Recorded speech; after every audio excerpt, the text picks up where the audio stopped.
उनके तीसरे नेत्र का तेज हमें चाहिए। हम कौन? संसार में रहने वाले मनुष्य, हम साधारण मानव हैं।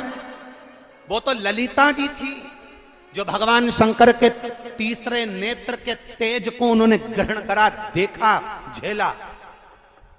आप और हम में से किसी की सामर्थ्यता नहीं जो भगवान शंकर के तीसरे नेत्र के तेज को हम झेल सकें। झेल लोगे क्या? अरे बोलो तो जम के। नहीं झेल सकते ना, तीसरे नेत्र के तेज को हम नहीं झेल सकते। इसलिए हम कहां बैठे हैं? जम के बोलो जरा, कहां बैठे हैं हम? दक्षिण में। अशोक सुंदरी जलाधारी का मुख उत्तर में, हम बैठ गए दक्षिण में। जब भगवान का तीसरा नेत्र हमारे जल चढ़ाते समय, बाबा मेरा बेटा नौकरी की तैयारी कर रहा है, बाबा व्यापार तकलीफ दे रहा, बाबा बहुत दुखी हूं, धीरे धीरे शंकर को जल समर्पित किया। थोड़ी सी कटोरी हमने जलाधारी के सामने लगा रखी है, उसमें बाबा का चढ़ा हुआ जल बह रहा है। तीसरा नेत्र जब अशोक सुंदरी को देखे, बाप अपनी बेटी को देखेगा, चल जाएगा।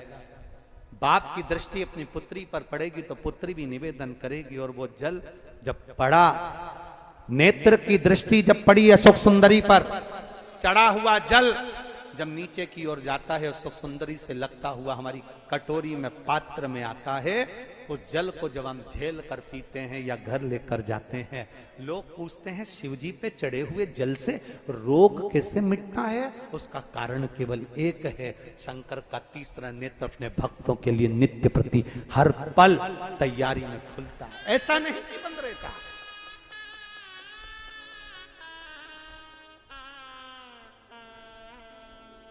पार्वती जी ने शिवजी से पूछा था, आप आंख बंद करके बैठे रहते हो, आप नेत्र बंद करके बैठे रहते हो, इतने सारे लोग आपके दर्शन करने आते हैं, सारे देवता आपके पास में आते हैं और आप नेत्र बंद करके बैठे रहते हो, तब साधना में डूबे रहते हो।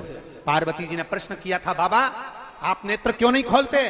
शंकर भगवान कहते हैं, पार्वती मेरे नेत्र खुलते हैं जब भक्त अपने दिल की बात मेरे सम्मुख में आकर कहता है। एक नेत्र नहीं, दो नेत्र नहीं, अपने भक्त के दुख को मिटाने के लिए शिव जी कहते हैं मैं तीनों नेत्र खोल लेता हूं।